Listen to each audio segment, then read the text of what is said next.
चलो बोलिए। नमस्कार, मैं जीटीवी से आज श्योपुर के एक ऐसे परिवार में आया है जहाँ पे 3 भाई सगे भाई जो कि विकलांग हैं और उनके द्वारा सरकार के द्वारा उनको किसी भी प्रकार की कोई आर्थिक सहायता नहीं दी जा रही है। उनको पेंशन के नाम पे सिर्फ 600 रुपये प्रति माह दिए जा रहे हैं, जिनसे उनकी आर्थिक तंगी से जूझने की हालत बन चुकी है। आप देख सकते हैं कि इनकी कंडीशन इस प्रकार की नहीं है कि ये उठ भी सके या थोड़ा बहुत इनको जानवरों के कीड़े मकोड़ों की तरह इनको रेंगना पड़ रहा है। इस प्रकार सरकार को ये सोचने का विषय है कि इनको कहीं ना कहीं और आर्थिक सहायता की आवश्यकता है। जैसे कि इनकी माताजी अकेली हैं घर में, इनके पिताजी शांत हो चुके हैं, यानी कि घर में केवल 5 मेंबर हैं। इनकी छोटी बहन है जो कि आर्थिक तंगी के जूझते दूसरों के घरों में बर्तन साफ करने या फिर अन्य किसी काम पर जाती हैं। इनकी जवान बहन जो कि अभी तक उनकी शादी नहीं हो पाई है आर्थिक स्थिति की वजह से, और ये तीनों भाई हैं जो किसी भी प्रकार से किसी भी काम के लायक नहीं है तो जो ये कर पाए। आर्थिक रूप से एक पुरुष को पूरा कंप्लीट होना चाहिए, लेकिन ये किसी भी प्रकार से असहाय हैं सभी तरीके से। ये स्वयं उठ नहीं पाते हैं, बैठ नहीं पाते हैं। इनकी माताजी जो कि बुजुर्ग हो चुकी हैं, वो इनको रोज उठाती है, नहलाती धुलाती है।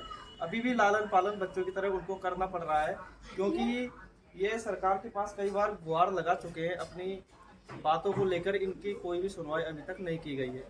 यह एक सोचने का विषय है, क्योंकि ये गंभीर विषय है। हमारी नज़रों में आपकी राय आप दे सकते हैं कि ऐसे परिवार को आर्थिक सहायता मिलनी ही चाहिए। माता जी से पूछते हैं कि ये किस प्रकार रोज जो दिनचर्या होती है वो कितनी परेशान होती है तीनों बच्चों को लेकर। माता जी नाम बताए थे? नाती भाई जी। तो तीनों बच्चों क्या हुआ आपके, मतलब इनको पता क्या ऐसे बैठ गए तो वो होता चलता बैठ गए। क्या क्या नाम है इनका बच्चों का? एक उसका नाम राजू, उसका नाम विष्णु, उसका नाम उदय। कितनी कितनी उम्र हो गई इनकी? 38 साल। और आपकी कितनी है? आपकी 32 साल है और आपकी 34 साल है। तो कितने वर्षों से आप इसी प्रकार से? 27 साल हो गए।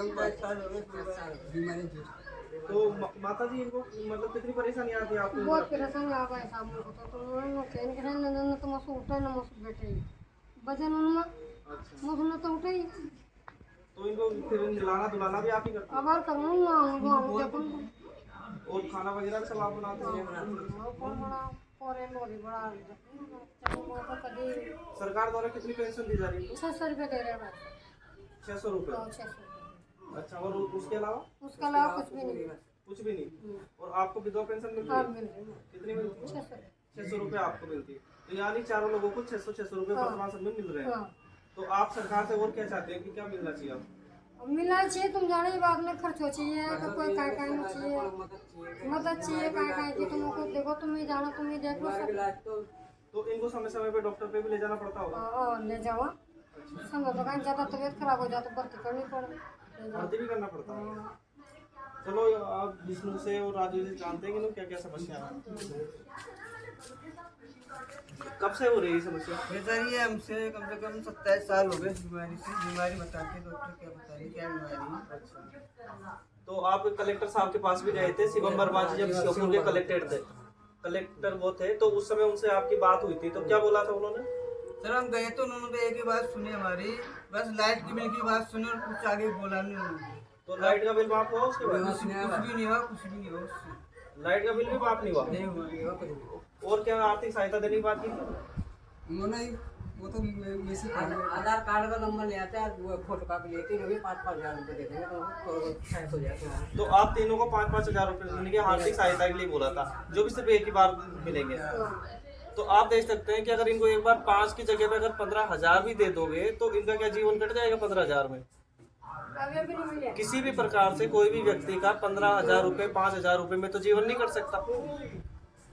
तो आप इनसे और बातचीत करते हैं कि भाई कितनी परेशानी है आपको? बहुत परेशानी है। तो टूटा था मम्मी गिलास में मिलता हमसे तो गिलास में इन्होंने यहाँ से खुला कैसे हो जाता काय रोटी में खाने में दिक्कत आती है, मुँह पे रोटी नहीं जाती।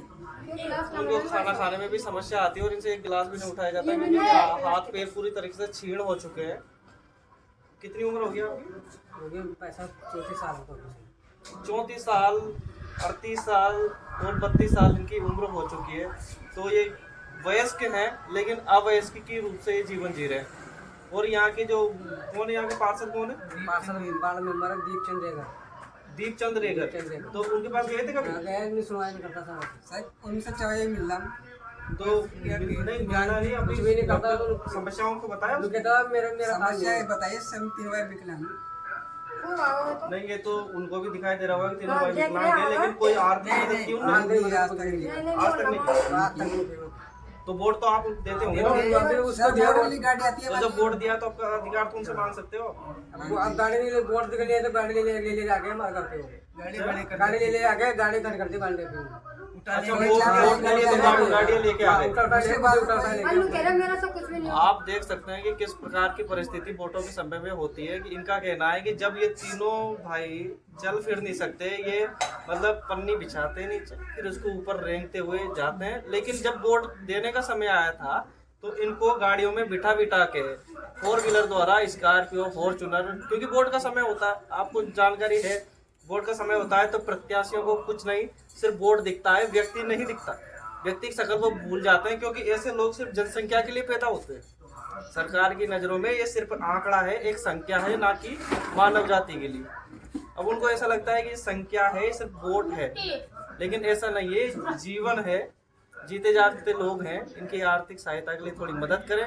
जो प्रत्याशी चुनाव में खड़े होते हैं वो वोट लेने ना आए, कृपया इनकी आगे बढ़कर मदद करें। और मेरे हिसाब से इनसे ज़्यादा गंभीर परिस्थिति नहीं हो सकती किसी की। और जानते हैं इनसे कौन बताओ मुझे? सर मुझे डॉक्टर साहब ने बीमारी का नाम बोला। कौन सी बीमारी बताएं डॉक्टर साहब? Muscular dystrophy. Muscular dystrophy. Doctor ये बड़ा इलाज नहीं इसका। इसका इलाज नहीं अपन इससे इलाज नहीं है? इलाज भी नहीं बताया। कहाँ को बताया? बताया नहीं, इलाज ही नहीं करते। ये डॉक्टर साहब से मिले थे, किसी भी डॉक्टर पे जहाँ पे इन्होंने चेकअप किया था, उन्होंने बोला है कि एक लाइलाज बीमारी है जिसका इलाज नहीं है और आजीवन इनको इसी प्रकार से जीवन यापन करना पड़ेगा। तो ठीक है, कोई डॉक्टर होगा जिन्होंने डिग्री हासिल करके, पढ़ाई करके, उन्होंने अपने अनुभव से बोला होगा। लेकिन जब इनको जीवन इसी प्रकार से यापन करना है तो इनका 5 या 10 हज़ार रुपये में कुछ नहीं होने वाला। जीवन काफ़ी लंबे होता है, क्योंकि जीवन देना और लेना ऊपर वाले के हाथ में होता है। कब ये जाएंगे, कब हम आएंगे, ये हमारी मर्जी में नहीं होता।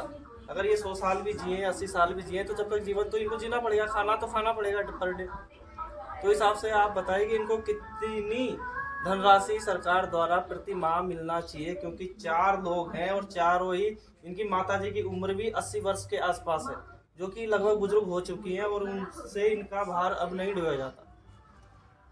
तो कितनी मासिक पेंशन चाहिए आपको? वैसा थोड़ी मदद चाहिए, वो थोड़ा बहुत मिल जाए। मतलब पेंशन थोड़ी ज़्यादा बढ़ाई जाए हमारे 2030 बीमारी वालों को। अच्छा, हाँ तो इनका कहना है कि जिन लोगों को ये इस प्रकार की डिसीज होती हैं, बीमारियां होती हैं, उनको 2000 रुपये प्रति माह पेंशन दी जाती है। और ये भी यही चाहते हैं कि हमें आर्थिक सहायता बढ़ाई जाए, जो कि 600 से बढ़ाकर 1000, 1500 या फिर 2500 के आसपास की जाए। उससे आपका गुजारा हो जाएगा? गुजरा तो हो जाएगा, लेकिन अब जीएंगे आप तो जी लेंगे की बात क्या। इनका कहना सही है कि गुजारा हो ना हो, लेकिन जब तक ऊपर वाले ने ज़िंदगी जी है, जीना इनकी मजबूरी है। क्योंकि ये कमज़ोर तो है नहीं कि आत्महत्या कर ले या फांसी से लटक जाए।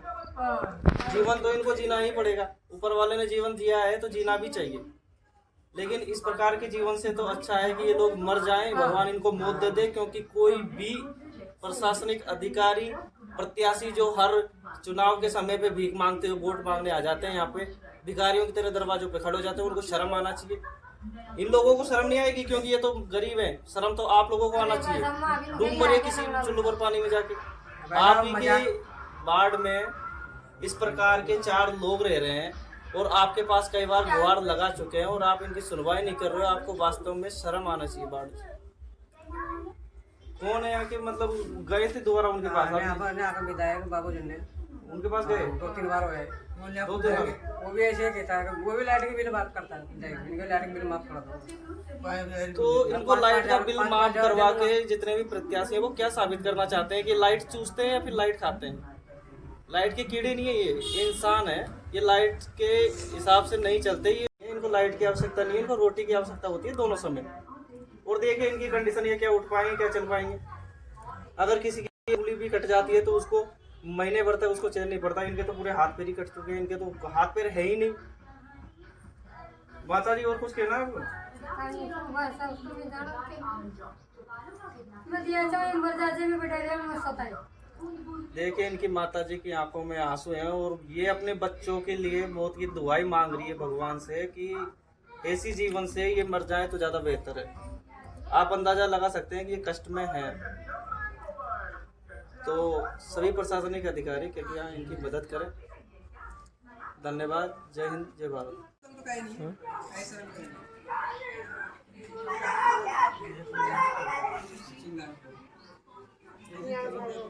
हाँ नहीं, चल लो चल लो। ऐसे चला जाता है, इससे ज़्यादा नहीं चल रहा।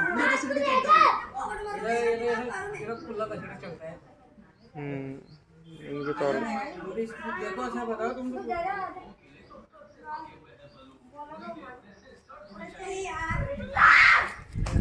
हम तो ये चाहिए बस ये तक पहुंच जाओ हमारे बारे में।